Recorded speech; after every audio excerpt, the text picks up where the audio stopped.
Sa harapan ng gusali ng Senado dahil nga ito sa pagsuporta nila sa nakatakdang ikalawang pagdinig ng komite ni Senator Ronald Bato de la Rosa doon nga sa pagkakadawit ng pangalan ng mismong Pangulo ng ating bansa na si Pangulong Bongbong Marcos at ilang personalidad kasama ang batikang aktres si Maricel Soriano sa di umunoy paggamit ng white powdery substance o illegal na droga. Ito naman ay sa ilalim ng nagpapatuloy na pagdinig ni komite ni Senator Bato de la Rosa ay malalaman kung ano nga ba ang kanilang kaugnayan dito nga sa nasabing issue.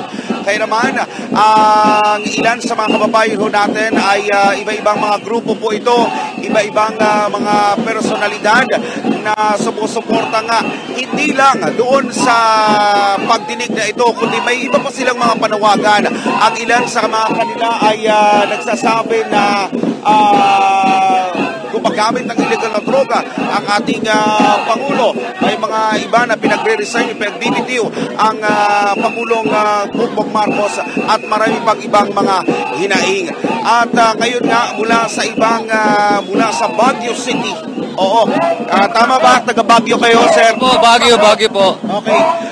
Kayo po ay dumayo pa mula Baguio City papunta dito sa Pasay, sir?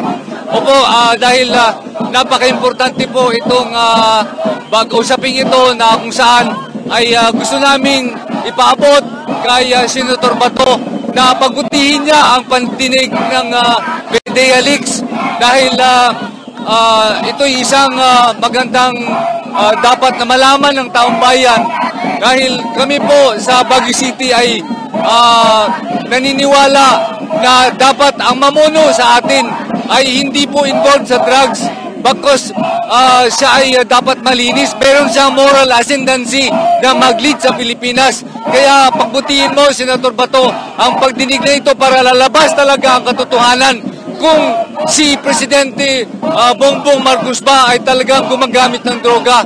Dahil hindi na po katanggap-tanggap sa mga Pilipino na ang kanilang presidente ay bangag o di kaya ay sabog. Hindi po pwedeng gano'n.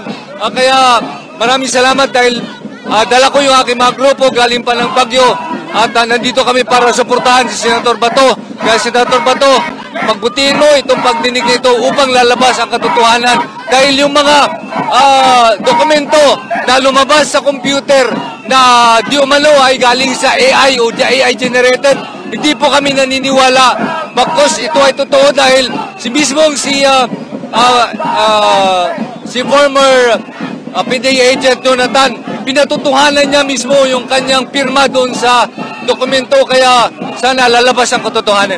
Ayan, gaano ba ito ka-importante, lalong-lalo na sa kinabukasan ng ating bansa, mga kabataan, na itong namumuno sa atin ay dapat hindi involved sa mga illegal na aktibidad, gaya na lamang ng illegal na droga.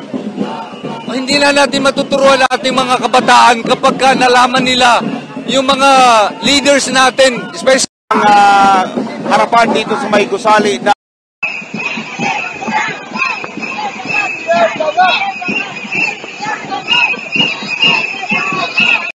natin ang katotohanan at sinusuportahan din namin ang ating Senator Bato na maipalabas ang katotohanan dahil tayo ay hangat